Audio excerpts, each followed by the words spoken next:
Welcome to this episode, number 12, of the YAHOWAH blog on In the Garden. This will be our 12th part of this series, explaining what occurred in the Garden of Eden and how that applies to our future. Turns out that if we study the events of the Garden of Eden as they were chronicled in the book of Bereshith, Genesis, we can not only ascertain what has transpired from that date nearly 6,000 years ago to today and how mankind has been led astray, but we can also surmise where God wants to take us, because he is returning his family to the Garden of Great Joy. So there's a lot to learn. Where we left off in part 11 of this series was that God had just asked Adam, why did you do this? And he is about to ask Towrah, so you want to explain yourself? So let's tune back in. The basic message that God is conveying is that if we trust him and do as he instructs, he warrants that we will live with him in the conditions depicted in the Garden of Great Joy, because this is for what we were designed. But if we don't follow his instructions, preferring to place our faith in a perversion of his guidance, he is warning us that there will be undesirable consequences. Again, the choice is ours. We witness both, not only in his words, but what is now happening, around the globe. Alas, mankind has never been very good at accepting responsibility. Adam, so the man, said, he muttered, "The woman, you gave her to be with me to make the relationship better, and she offered it to me from the tree, so I ate it." No. I mean, that's a triple bat. That's a strikeout with one swing. And that's hard to do. So, first of all, he's saying, it's your fault, God, because you gave me the woman.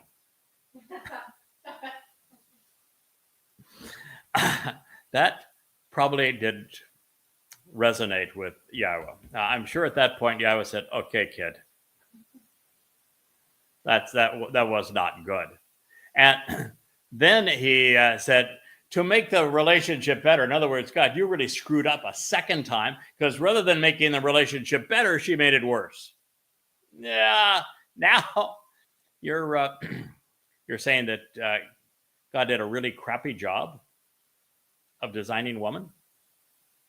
Is that really your answer? So it's God's fault for giving you the woman, and then it's God's fault for his design of woman. I don't think I would have gone there if I had been Adam, but nonetheless he did. She offered it to me. Now you're blaming her. You blamed God for providing the woman. You blamed God for the faulty design. And now you're blaming the woman for offering it to you. So I ate.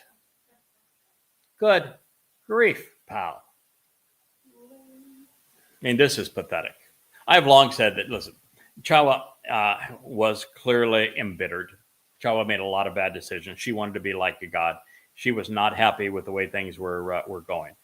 But nonetheless, she's not the principal problem here. And the fact that religions have this propensity to blame, they call her Eve. Her name is Towrah, which means one who proclaims her mind, or speaks her mind, which is really apropos in her condition, that they want to blame her for giving the fruit to Adam. As a matter of fact, the Quran goes so far as to say that Eve is totally to blame, and that Adam never would have done it, and because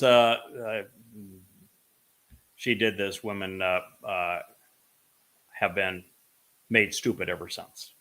actually says that. Not in the Quran. I think it's actually in the Hadith, but it's affirmed in the Quran. We have a real tough time accepting responsibility. I've been trying to deal with a horrible corruption that has come up right in our midst using my translations and being promoted by people that were once associated with me.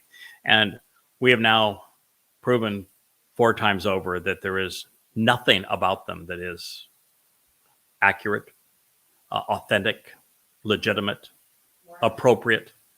And one of those strikes should have been enough to get them to say, okay, we made a mistake. We're sorry, we won't do it anymore. Second, okay, you made your point. We got it. We were foolish.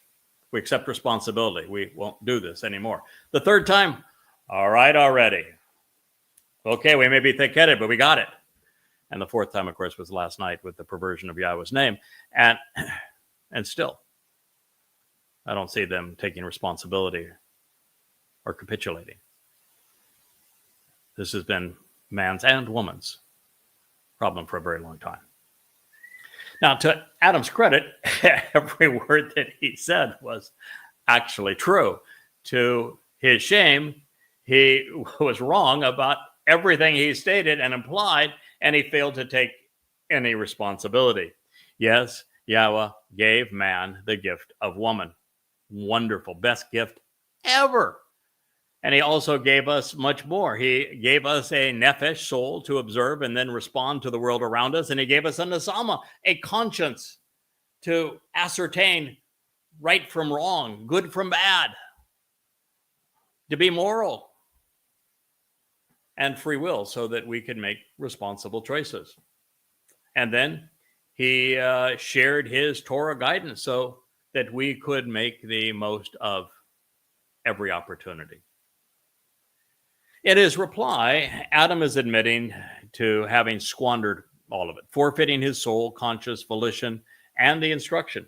And there is no indication that he made any effort to survey the situation, frame the issue appropriately, put the pieces of the puzzle together to see how he had erred, pondered the implications, consider the guidance he had been given, or to independently decide the course of action for himself. He did not say, yes, I know you said this, and I should have remembered. He didn't say, yes, I know you said this. I didn't communicate it properly to Towrah, and I didn't want her to feel all alone in that decision, so I joined in. No. There's none of that. This was not a thoughtful reply. This was an emotional knee-jerk reaction. And those typically get us into a lot of trouble. Now, Satan had manipulated Adam and Towrah into what would become the culture of humankind, a cultish exercise in group dynamics that would take many forms over the millennia, but change very little. Men and women would gang up under the strongest and usually the most vicious man. Those ensuing associations would be defensive, they would be aggressive, they would be used for hunting and sometimes even for determining whose land could be farmed and who would do the work. Some would be political, others would be religious. They were intertwined, these beasts of deception, with reasons varying from cultural to militaristic, sometimes economic, sometimes conspiratorial, sometimes embracing all of the above. Man was now listening to and responding to his fellow man and to a very demonic and contrarian influence. Not God. The voice of religion, the voice of politics, the voice of conspiracy and of economic schemes has remained the same throughout the ages. And it did not take much. Just the inference that you wouldn't die, that there was an opportunity for you to do whatever you want to do and still continue to live, and that the only reason you've been told not to do it is God is afraid of you, that if you do this, you'll be just like him, and, well, he'll lose his stature. No, the opposite is true. God wants us to be like him. He wants us to know everything he knows. He wants us to rise up and be empowered and enriched. That is his entire intent with us. And Satan managed to invert that, to infer that God doesn't want us to be as great as he, when that is the entire purpose of the covenant, of the Torah, of the Moed Mikre, is to make us ever more like him. But you see, Satan is very good at the mirror image, putting things on their head, giving the implication that the opposite is actually true. And even though these individuals had heard the directions directly from God, that didn't matter. They were more than willing, not only to listen to a corruption of his testimony, not only not to challenge a corruption of his testimony, which would have been the intelligent thing to do. God constantly tells us to go full force in challenging and destroying those who pervert his testimony. They didn't do either of the two. They didn't even think about the implications. They didn't bother to ponder what this would do to the relationship with God.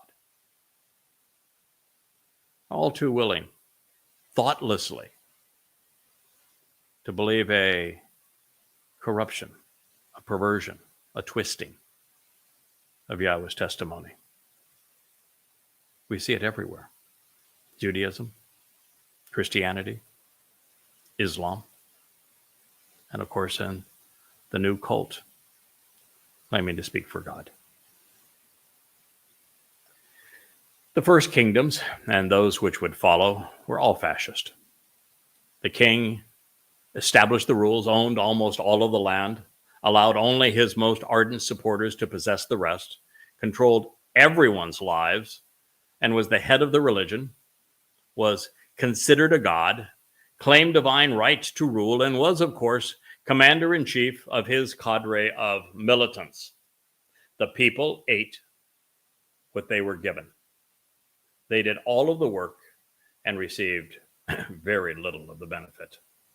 This is the story of human history, with the exception of the militaries were used to bludgeon neighbors, to kill, to enslave. Over the past 2 centuries, men, and more recently women, indoctrinated in the culture of man, have been given the opportunity, at least in America, to vote between 2 candidates offered up by competing political cults called democracy, based upon the myth that it existed in Greece and then in Rome, when neither was true.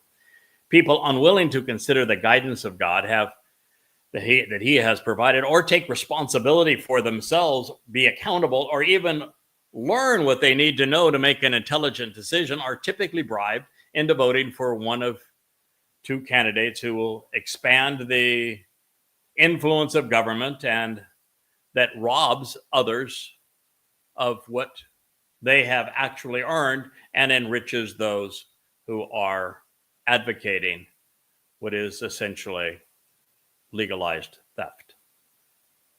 We call the result entitlements via an imposing bureaucracy. As governments grow in stature, man shrinks in stature. In the collectivism of socialism, education becomes indoctrination, and freedom is just an illusion, as opportunities and economic progress are stifled. Around libertard progressives, you do not have freedom of speech anymore. We were, for reasons I'm not sure I understand, but the 10/7 video, which is the raw footage of what occurred on 10/7, I think it's the single most important video of our age. Nothing is more essential to preventing another 10/7 from happening, preventing those who are marching in the streets and taking over college campuses to be thwarted from doing so. than knowing the truth about what happened on 10/7. Yeah, it's a tough view, but truth in this case is essential to the survival of humankind. I presented it on Facebook with two long letters, one to Mark Zuckerberg himself, telling him about the importance of what we were doing, and the other introducing this as it should be viewed. And on X, it's one of two videos. This one I introduced to X. The other one has been making the round on X for some time, with me adding many comments to it and reposting it. It is quite simply the single most important thing that we can do as people is to watch this, because the world is being torn apart with progressives and with their Muslim alliances calling for the extermination of Israel and literally rallying in favor of those who perpetrated these heinous acts on this day. You can't even call them animalistic. It's far worse than that. They were demonic in their depravity and their savagery. It demeans animals to refer to them as animals. And it was all religiously motivated. The entire time they were screaming Allahu Akbar. Facebook has responded appropriately. Yes, it is a video that needs to be seen. And the letters that I wrote introducing it were appropriate. The same thing is true on X. It was not true on YouTube. The either thought police or the ownership of YouTube, like the founder of YouTube is my neighbor. He's out windsurfing on the next island over. Don't want you to know the truth. They want to preclude you from knowing the truth. And this is a truth that is redefining the world, that the world will not survive unless it watches, unless you know what happened and understand why those who are perpetrating those heinous events, those heinous, disgusting, violent acts, were yelling Allahu Akbar, then you're part of the problem, not the solution. And so while we received a strike from YouTube, the strike really belongs to YouTube. They showed incredibly poor moral judgment. And to the credit of Mark Zuckerberg and Elon Musk, these videos were allowed on X and on Facebook because they are essential to our very survival. Well, this is the problem today of progressives. They want to control the discourse. They have allied with Muslims, so they don't want you to know what Muslims have actually done. And soon, individual consciousness will be so seared that good judgment will be non-existent, as will access to valid instruction and information. And with the ability to make reasoned decisions based on accurate evidence gone, what hope is there for humankind? Unfortunately, man eats what he is given. Culture is the cause of most human failings. It has been a curse from its inception. The history of civilization is the story of war. It is the story of war. The history of civilization is the story of mass extermination of peoples. There really are no exceptions. It's the story of oppression and control, of subjugation and greed, of indoctrination and of sacrificing lives, constraining freedom, of men claiming to speak for God, for men oppressing women, for literally sacrificing little children's lives to their gods, enslaving all they can reach, plundering the hard work of others. The story of civilization, whether it's in the Americas, whether it's in the Middle East, whether it's in Europe, whether it's in Africa, is the same. And it is horrid, and it has been horrid for as long as there has been written history.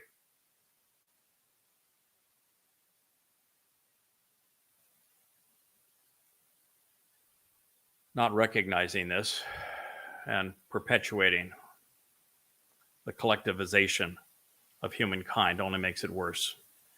And that is another strike against progressives. You see, individual men and women can be both good and bad. Well, most people are essentially useless. They don't think. They don't exercise their conscience. They don't make much of a contribution to our world. They feel entitled. And so most people contribute very little. And there's some that are just horrible parasites. I care about Israel. So the Haredim are just complete and utter parasites. They're counterproductive. And the progressives that are draping themselves in all manner of flags, claiming that they are the last bastion of democracy, are exactly the opposite. And they have torn Israel apart for their own selfish agenda because they don't like the government that was elected by the people. And they would trade anything for the freedom of a few hostages, not knowing that for every hostage that is freed under these circumstances, thousands, likely tens of thousands, maybe even hundreds of thousands of Jews will die. We are collectively losing the ability to think. At least 2 generations have been indoctrinated in academic institutions so that exercising good judgment, understanding rhetoric and fallacies, being able to distinguish between right and wrong no longer exists. People are motivated and swayed now by opinions, influencers, and political platitudes. It is a very, very distressing time that we're entering, and it's why the earth over these next 8.5 years is going to cascade into a hell of man's making. Now, for these reasons and more, Yahowah is openly adverse to politics. And as I was saying, that while men and women individually can be good or bad, most meaningless, collectively, men and women are almost always bad. The larger the group, the worse they become. Look at the influence of Roman Catholicism, of Imperial Rome. Look at the influence of the Holy Roman Empire in Europe. It's almost overwhelmingly negative. Look now at the influence of Islam. Destructive, deadly, deceitful. These are truths that people do not realize, that individual humans can be good, bad, or indifferent. But collectivized, which is what socialism, communism, progressivism advocates, humankind becomes dastardly, exceedingly abusive and controlling. So while I'm not going to advocate for a political party, I can tell you that if you identify yourself with Yahowah, less when it comes to government is always more. Freedom and sense of responsibility for individuals. Yahowah is also against religion, militarism, conspiracy. He is an advocate for free enterprise over fascism and it's even more controlling twin, communism. And that is because he values human autonomy, freedom to work, individual responsibility and accountability. But for any of it to be vital, we must use our conscience, our consciousness, and free will to listen to Yahowah's guidance and then make informed and rational decisions, which did not occur on this day 6,000 years ago and has occurred very infrequently over these past 6 millennia. And it most certainly is not happening today. Now, this is the antithesis of what Adam did on this day, and yet it is what men and women still do to this day. We have not learned from the past, and so we are continuing to repeat it. Should you care for a dissenting view, blame it all on the woman. According to Muhammad, Allah made women stupid as a result of this woman's culpability, even though he didn't know her name and claimed that she ate from a wheat tree. Yes, I said that correctly. she ate from a wheat tree. But I would not vouch for him because Islam's lone messenger said that hell was filled with women hanging from meat hooks that were piercing their breasts because they were ungrateful to such men as Muhammad. He claimed the reason for different races and that the reason that they are different colors is because they match the dirt from which Allah extracted them. He also said that the sun goes to bed each night in a muddy spring, exhausted, I suppose, because it spends all day, according to the brilliance of Muhammad, racing the moon. Oh, and speaking of hell, it is the only place that Allah is depicted throughout the Quran, indulging himself by torturing those who would not worship him. Anyway, turning his attention to the woman and back to Barashith, we hear then Yahweh, who is God, said to the woman, Isha, in our last program. Remember how many times I tried to direct your attention to what Isha means? And here it is. It means woman. Female individual. Why, Ma, did you do this? Well, pretty good question, huh? Why did you do this? You think the woman said, because I wanted to be like God? That I wanted what Satan over here also wants, that he wants to be like God? And so I thought, why not? Take a bite, be a God. He told me I wasn't going to die. Why not? Why not someone else speak for you? And the woman said, the tempting and the toxic creature, Nakash, the sorceress snake, this venomous viper, decided to deceive and delude me. And so I ate. The devil made me do it. Didn't take responsibility either. Do you think that when it comes time for Christians to face the sour notes that are going to befall them, that the excuse will be accepted that Paul deceived and deluded us, knowing that Paul admitted in the second letter to Corinth that he was demon possessed. In other words, the devil made me do it. You think that's going to fly with God?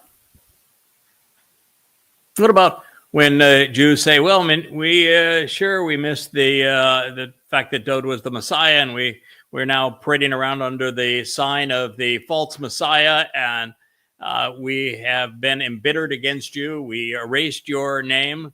We've done everything we could to irritate you, going back 3,400 years, but it's really not our fault because, well, Akiba made us do it. Akiba deceived and deluded me. When Yahweh's testimony, his Torah, his prophets, the Mizmor, have been available to you between 2,500 and 3,500 years to determine whether or not Akiba, Maimonides et al. Lied to you, and you didn't bother to make that comparison, do you think God's going to buy you that excuse? No. Of course, there is no excuse for Muslims because they have been ordered by Allah and they are told to follow Muhammad's example, and both claim to have terrorized, murdered, perpetrated genocide, really, plundered, enslaved Jews. So you think there's going to be any excuse of any kind for them? God's really not into excuses, by the way. I'll cut to the chase and answer those questions in case you were hanging on to the hope that hope matters, that faith matters, that having a good heart matters. But that doesn't mean anything. Being right is all that matters when it comes to God. Well, she didn't accept responsibility either, and clearly she was complicit. She not only misquoted God, she wanted to become like God. She, in contrast to Adam, surveyed the situation, thought about it, and made a conscious decision. Then she passed her lapse in judgment over to the man. What she did not do was what I have done in these 30 some odd books behind me. She did not compare the false claims about God to the actual statements that God has made.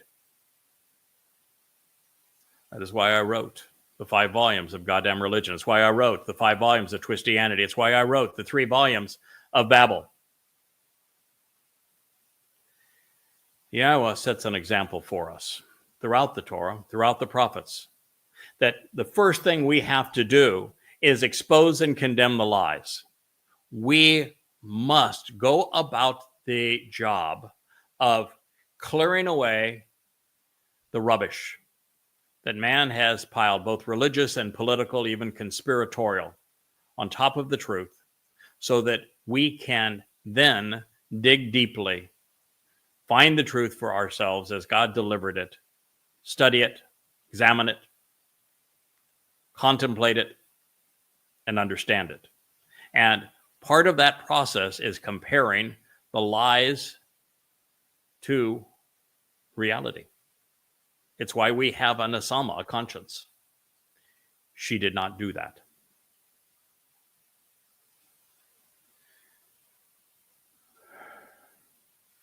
Knowing that she had made a horrible mistake, she ended up bringing Adam down with her. She became what the adversary had projected. This precipitous decline from good to bad occurred because of nasha, delusional and beguiling deceptions. Whether it is nasha with a shin or nasa with a sin, in the third statement that Yah etched in stone, it bears me addressing this at this point. God either said that to deceive, to offer beguiling deceptions in the name of Yahowah is an unforgivable sin. Or he said something that is much less criminal in its intent and therefore much less troubling for everyone. This obviously is troubling for those of you who can hear Asher bark in the background. She wants to be part of the program.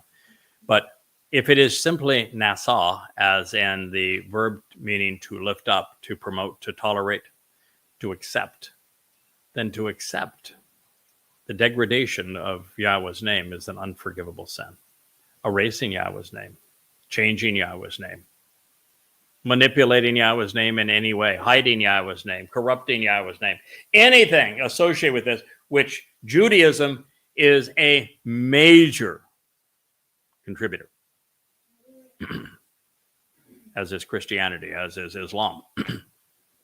It's not even announced in progressive academia. So you need to think that through. That it's one of two. It's nasa is the active verb, and there is really no way to ascertain for certain if it was written as nasa or nasha, because the shin sin was never distinguished in the original text. I don't know if you know that or not. It's a more recent projection, and as a result of that, you would be guilty of committing the unforgivable sin by deceiving and deluding anyone by your manipulation of Yahweh's name. Or even if you tolerated those who did. So, if I were to, for example, accept what they had done, then I would be guilty of this. But you notice I didn't, nor should you.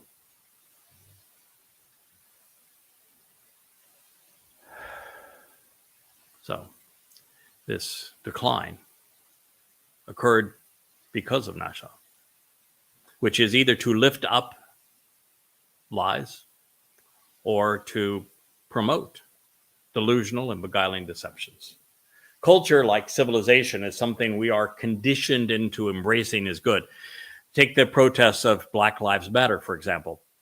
Well, it sounds nice as a term. Sure, Black Lives Matter. All lives should matter. They claim that the culture is racist, that whites are suppressing and killing blacks. And of course, the opposite is true. And it's easily demonstrated that the opposite is true. The problem in the African-American culture is that Black young men lacking proper guidance are 8 times more criminally violent than others. And when a Black person is killed, 93% of the time, the perpetrator is also Black, even though they represent 12% of the population. That's a stunning revelation. And it negates every aspect of the Black Lives Matter protests. And yet, libertards and everyone else across the nation and the world supported them when they were promoting an outright deception.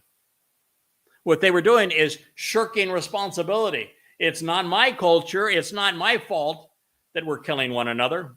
Must be someone else's. The standard operating modus operandi between all conspiracy cults. Those who promote conspiracies have unhappy, unfulfilling lives, and they're looking for someone else to blame.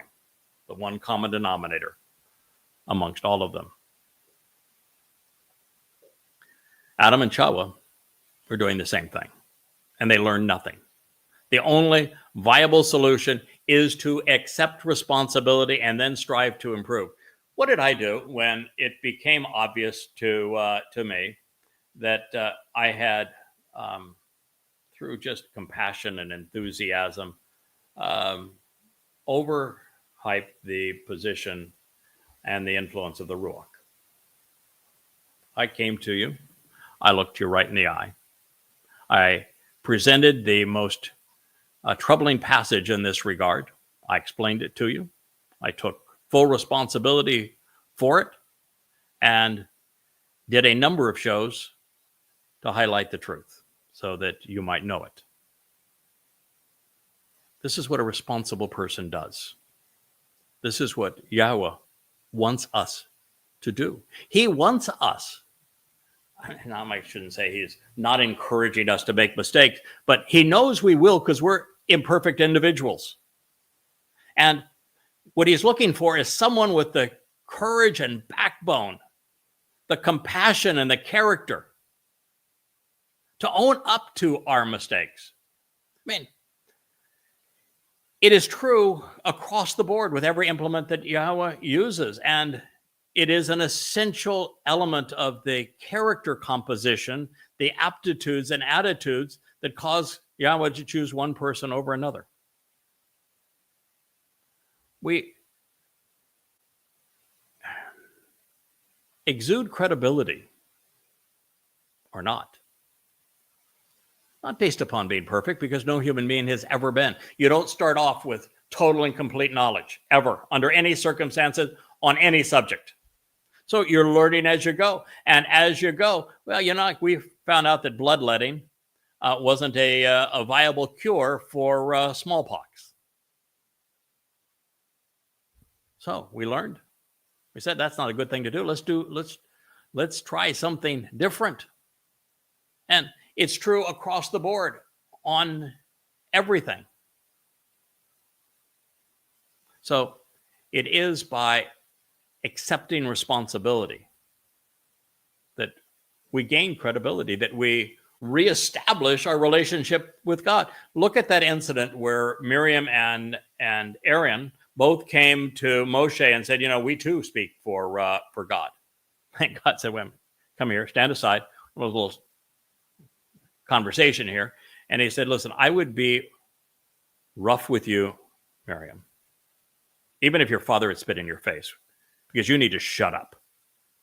And you're expelled from the community, and I'm plaguing you right now with leprosy. And then he wrote on and on and on about how to deal with leprosy, even though there's not a single other case in the Torah about anybody other than Miriam with leprosy, all to tell us exactly how we should respond in such cases.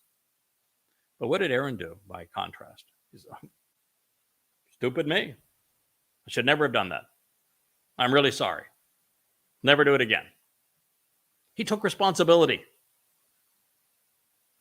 See how far that goes with Yahowah? Something we all need to learn. That making a mistake is okay. So long as when you have the opportunity to correct it, you do. And you embrace the truth.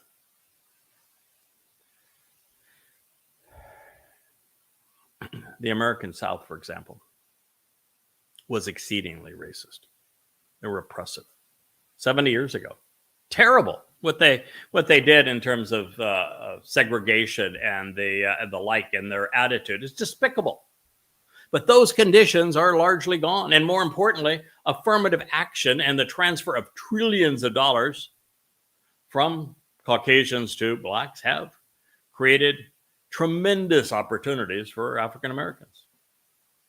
Moreover, what happened in a minority of American states 6 generations ago is not responsible for what is occurring today. In reality, with all of its failings, and boy, do I ever delineate them, the fact is that America has become the least racist, most universally opportunistic nation for minorities in the history of humankind. The very opposite of cancel culture.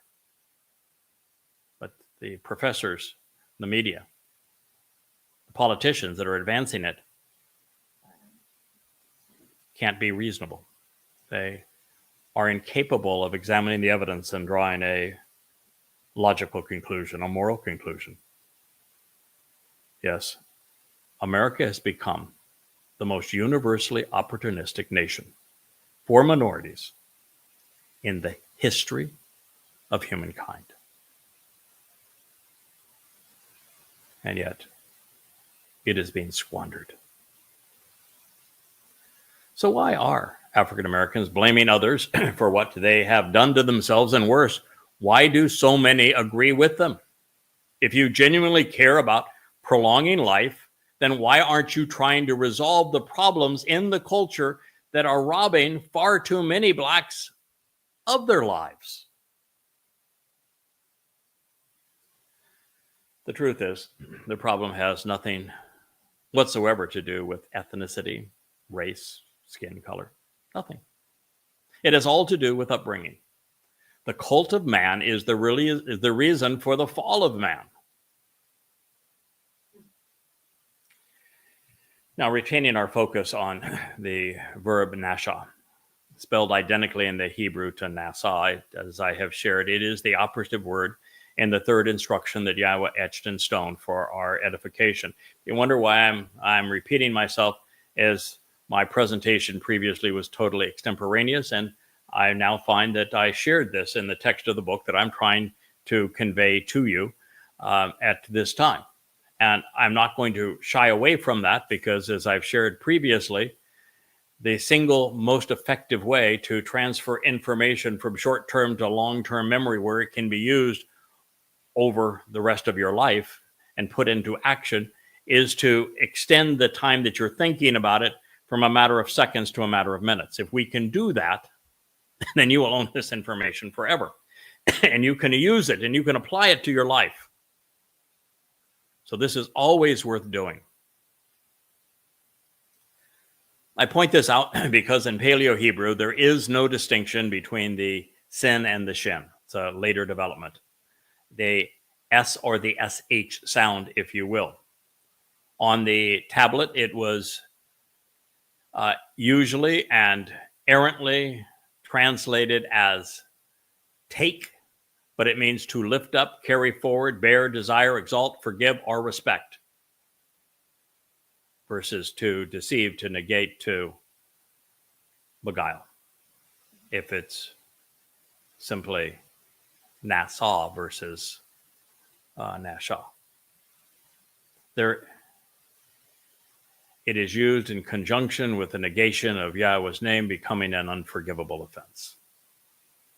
Now, the problem with translating Nassau as lift, carry forward, lift up, and respect, much less take, is that it puts the perpetrator in the woman's shoes, carrying forward, lifting up, and respecting the beguiling deceptions of another. It is one thing to hold the perpetrator of delusions like Satan, the adversary, accountable, but should someone like Towrah that accepted the lie be judged by it? And that's the difference between the SH sound and the S sound as it relates to the definition of these words.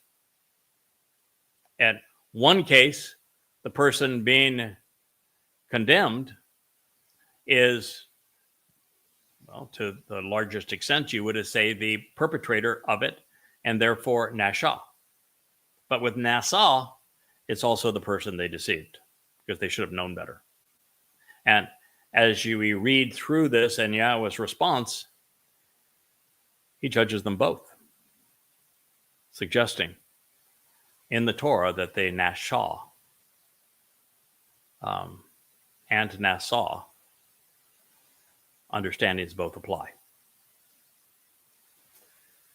So if Yahweh intended Nassau, S rather than SH, rather than Nashah, SH, then simply concurring with the removal of Yahweh's name from his Torah, perpetuating that, or corrupting it to serve some personal agenda would be unforgivable.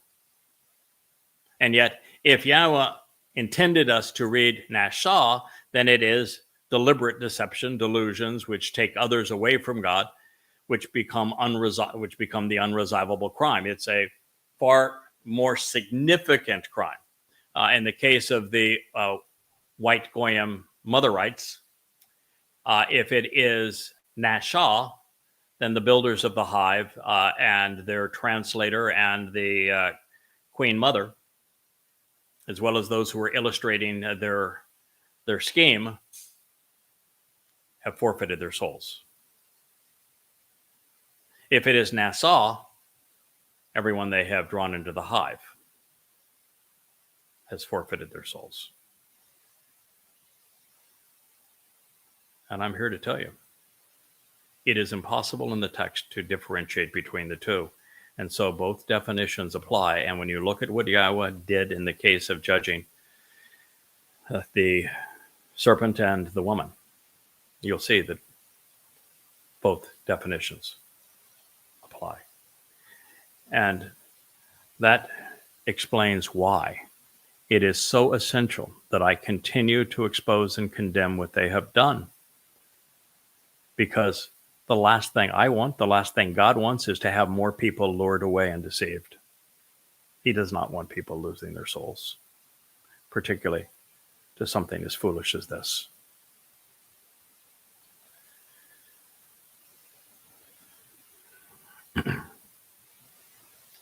My reasoning is that Adam and Towrah remained potentially redeemable if it is Nashah.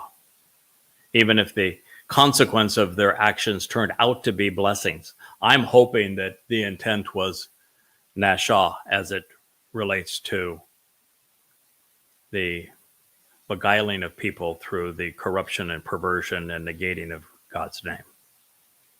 Because I would hope that those who have been drawn into that nest don't suffer. There's every reason to conclude, well, I'm not sure about this, but there are reasons that we could surmise that Adam and Towrah are in Shamayim. I think there is that possibility for Adam. I don't think so for Towrah, because if we pursue this story of in the garden to its natural conclusion and we find out how hateful she became of God, I don't think it's likely. We don't hear much more from Adam, actually. So it is possible there. Adam could be like Aaron in the story of the embittered rebellion, where he may have come clean, and Towrah did not. She doubled down, and so she probably represents Miriam in that story. But at one time, God loved them. More importantly, Yahweh's Torah guidance does not exist to condemn us, but to exonerate us. But it will only exonerate us if we take responsibility and accept its terms and conditions. We apply them to our lives, and we stay steadfast regarding it. Yahweh prefers to lift us up. He does not want to push us down, but sometimes there's nothing he can do because we do this to ourselves. His 7 Moed Mikre leads to our emancipation and to our redemption. The covenant is a family. It's not a courtroom, but it is a courtroom for those who are excluded. Lest I miss an opportunity to correct religious deceit, please understand that there is only one sin which is universally deadly from a spiritual perspective. And since negating Yahweh's name is it, Catholicism's 7 deadly sins are rubbish. Souls can be and are routinely redeemed from lust, gluttony, greed, sloth, wrath, envy, and pride, but not from any form of deceit, which leads people away from knowing Yahweh's name. There is, by the way, an unforgivable sin that's actually presented in the Christian New Testament and is promoted by Roman Catholics. And interestingly, it is devaluing the role of the Holy Spirit, which is the role that the Spirit Mom is fulfilling in the life of the white Goyim Motherites. The lesson here is that accepting responsibility is simple, it's straightforward, it is beneficial. So it is perplexing that 6,000 years later, less than 1 in a million are willing to stand up and be accountable. Considering the example Yahweh has set forth, it must be heartbreaking for him to see us this way. You know, I spend an hour or two or more every day on X in the midst of the battle. And I can tell you that my primary goal is to help Israelites, Yehudim, take full responsibility. I want their messages to be totally true, not partly true. Now, this plays a lot when they blame Hamas for this, that, and the other. And I said, no, the problem isn't Hamas. Hamas is simply a symptom. If you continue to lash out at symptoms, you're going to make the problem worse. They will crow about, the demolition of Gaza. And I said, no, by using bullets and bombs, as I foretold on 10/7 and 23, you made the situation worse. When you attack a religion with bullets and bombs, you make more of the religious zealots that hate you than you can possibly kill.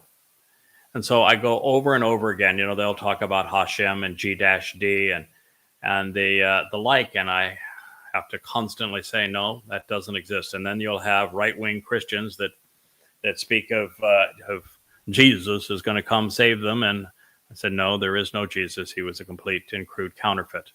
Never existed. And so this is the job that I'm trying to perform. And I will tell you that while there are many of you in the covenant family that are actively engaged and very, very busy on X, helping us accomplish this mission, and our numbers are growing very quickly now on X in terms of the audience who is listening. It's a tough go out there to get people to accept responsibility. Now, obviously, Yahweh knew the answer to the questions he asked both Adam and Towrah. And since he queried Adam and Towrah, but not Satan, we can reasonably conclude that he had either admitted to having been wrong and asked for an opportunity to show that they would not repeat the same mistake, Yahweh would have obliged. So if Towrah and by asking this question, because he did not ask it of Hasatan, what Yahweh is actually conveying here, why did you do this? If they had come clean and said, because I chose to misrepresent your testimony, because I chose to ignore your testimony instructions because I chose to believe someone's very close corruption. And it's Hasatan's diversion from the truth was very narrow. Because I chose to believe them, is why that was my mistake, and I'm sorry for that. By asking that question, he's begging those answers from them, giving them the opportunity for their errand moment to say, I was wrong, and this is how I was wrong. And I think it would have been entirely different, because the eating from that tree lest you die was written in the imperfect mood, which means all you had to do was stop.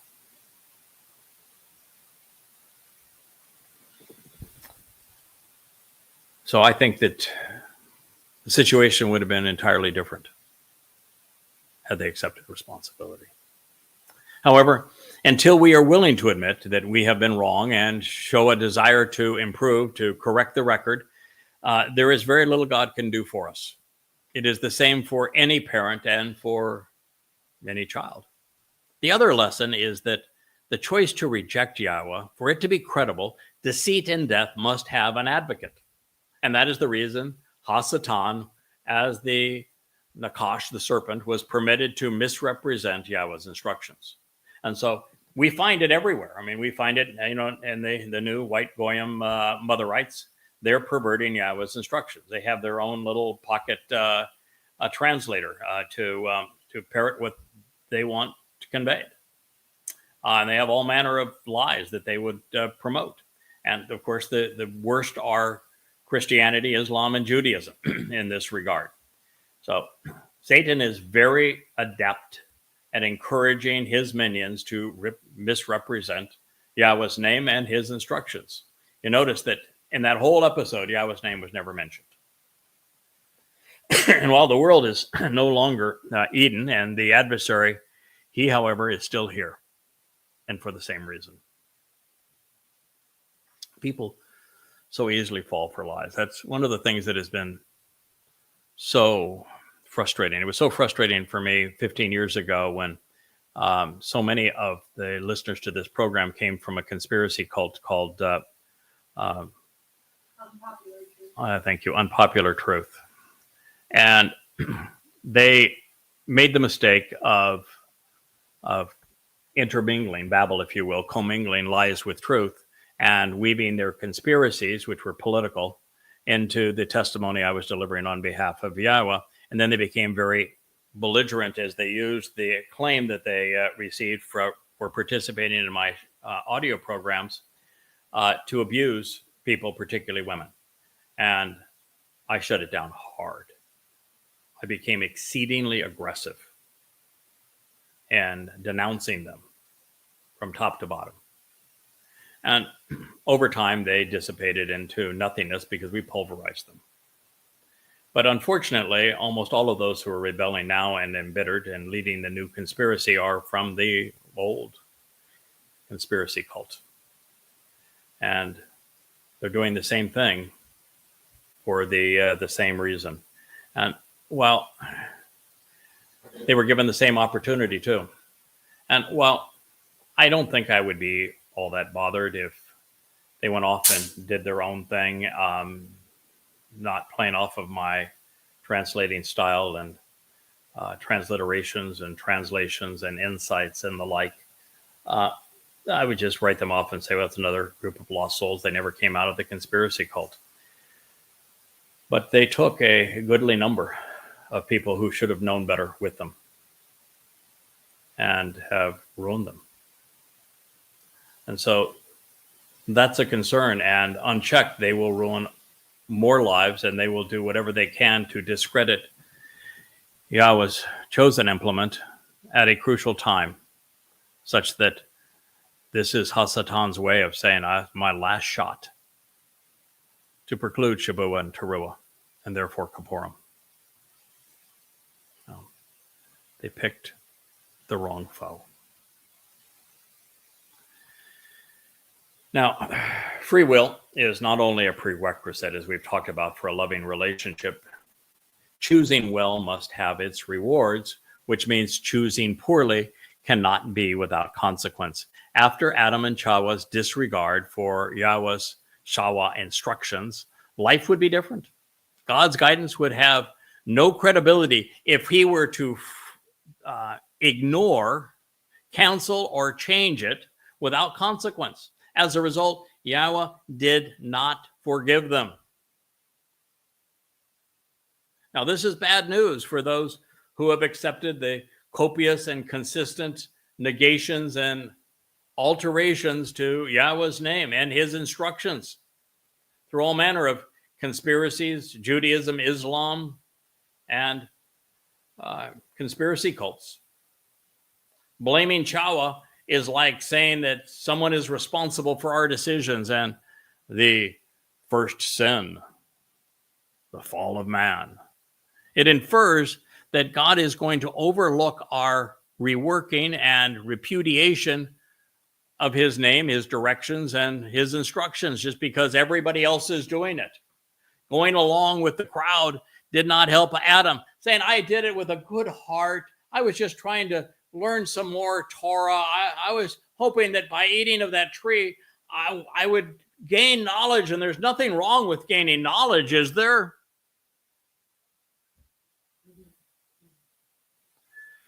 Blaming Satan is, which is to attribute our errant ways to religion, politics, academic deceptions, conspiracies, cults of all manner, did not prevail with Yahweh. God has established a standard. He has communicated his rules and his remedy, and he will judge those who violate them, rendering their societal, their religious, their academic, political excuses moot. There is but one acceptable approach, and that is through his Mikra invitations. This will be our last statement for this program. We'll read it as we do in so many programs, and then we return to it as we provide the next installment of In the Garden. Yahweh, the proper name of Yahweh, are Elohah, from which the O sound is from the Wah, as directed by his Torah, where the O sound and the Ah sound are from the Hebrew Wah and the Hey. Regarding his Hayah existence, the verb that Yahweh shared was the basis of his name, where we learn how to pronounce both the Hey and the Yod. And our Shalom, restoration, which is the most commonly repeated word in Hebrew, which the O sound is from the Wah, therefore Yahweh, God, Elohim, responded to the spellbinding serpent, Ha'ala, Nakash, the sorcerous snake, this venomous viper and poisonous, cold-blooded reptile, this tempting and toxic creature. It's from Nakash. It means the one who enchants and captivates, particularly regarding the divine, the one who practices magic and sorcery and who indulges in prophecy to capitalize by invoking the claim of supernatural knowledge. Lots of snakes in our midst. As a consequence of this, you have acted in a way that you have brought a curse upon yourself, a arar. You have invoked injury, misfortune, affliction, and harm, earning a reputation for yourself more than any other beast, more than any other form of life, beyond all other conscious existence of this environment. On your belly, you shall move about. The dirt you shall eat all of the days of your lives. Barashith in the beginning, Genesis 3:14. There are some treasures in this, and I will highlight a few of them as we conclude this program, and we'll pick it up in the next. First of all, it is essential. It is the first step to God. You have to know his name. You have to know how to pronounce his name. You need to know the way his name is spelled. You need to know what his name means. You need to know why he revealed his name. You need to know why he wants you to proclaim his name. You need to know everything about Yahweh's name. And unfortunately, his people have erased his name, not only from his testimony, but from their lives. And the two most popular religions in the world have replaced his name. There is no solution with God. There's no approaching God. There is no relationship with him. There is no having an appreciation of the truth until you begin at this point and you replace all of the lies and deceptions. Jesus Christ, Lord, Adonai, Hashem, G-D, Allah, the like of it, Mother Earth, Mother God, Mother and Son, Madonna and Child, Queen of Heaven, Mother of God, the Asherah myth, the Lord myth of Baal, until you discard them all and you replace all of that trash with the truth, and you begin with Yahweh's name, you're nowhere. There's no hope for it.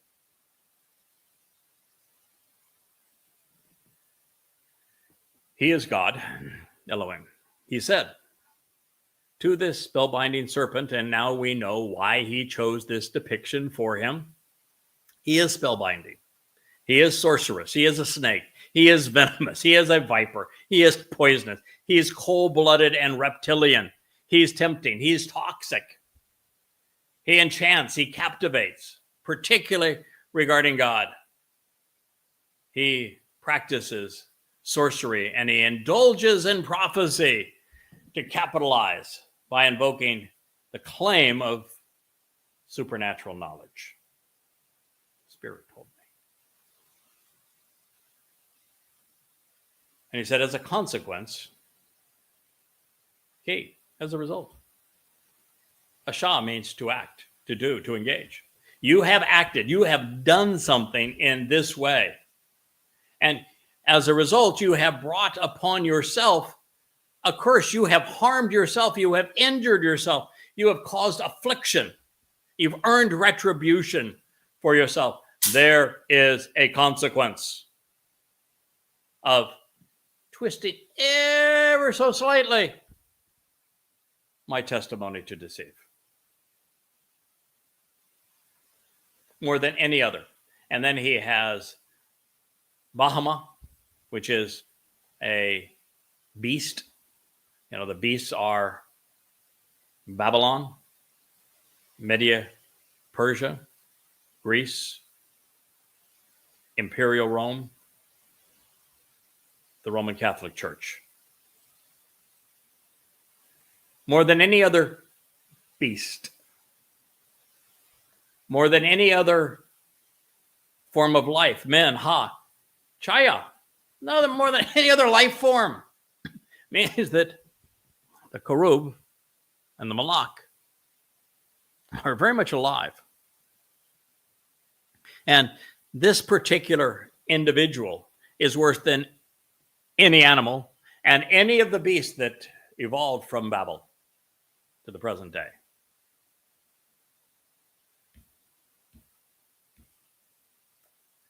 And in the open environments outside their walled enclosure, the place where religion and politics, militarism and conspiracy prevail, women are abused, men fight and kill, people are enslaved, they're controlled.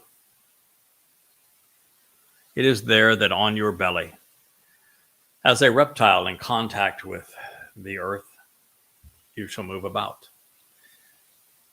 The Karub, representing the adversary, they came into off the wall of the garden as a powerful, brilliant light with tremendous knowledge and influence. He was beautiful. Well, he was a spirit, so I don't know if it's he or she, but nonetheless, beautiful. Yeah, the Karub is a Ruach. Far more powerful, even internal, so different than humankind. He had everything that humankind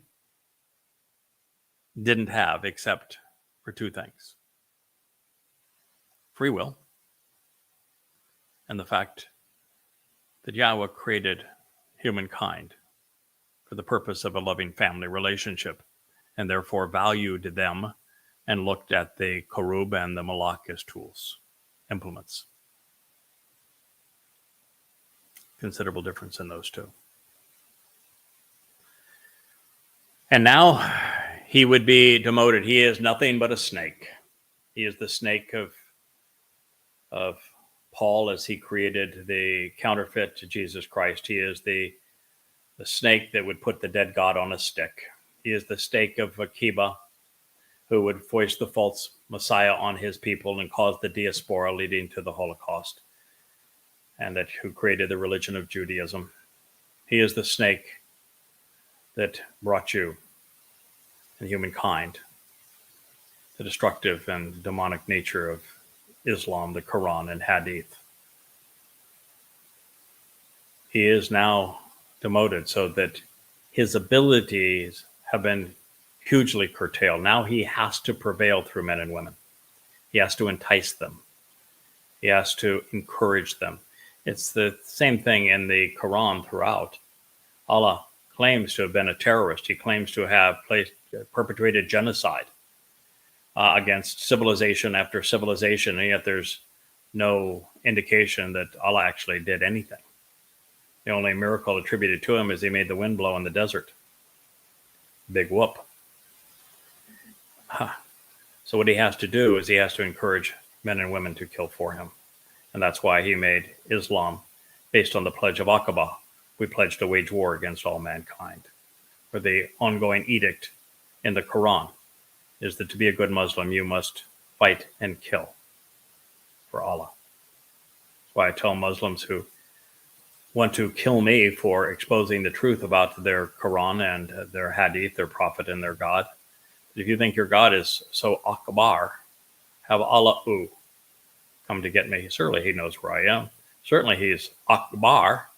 Send him after me, rather than proving that I'm right about you. And so Hasatan was hugely demoted. He is not the powerful influence that people think he is. But he does have a way of possessing certain individuals along life's way and working with them to negate Yahweh's purpose, because this serpent does not want to be known as the adversary. He wants to be worshipped as God. And so all the ploys that he perpetrates are for that exact purpose. And it's important that you know that distinction. Well, this is now the conclusion of this episode of the YAHOWAH blog. I have been your host, Craig Winn. Thank you for listening.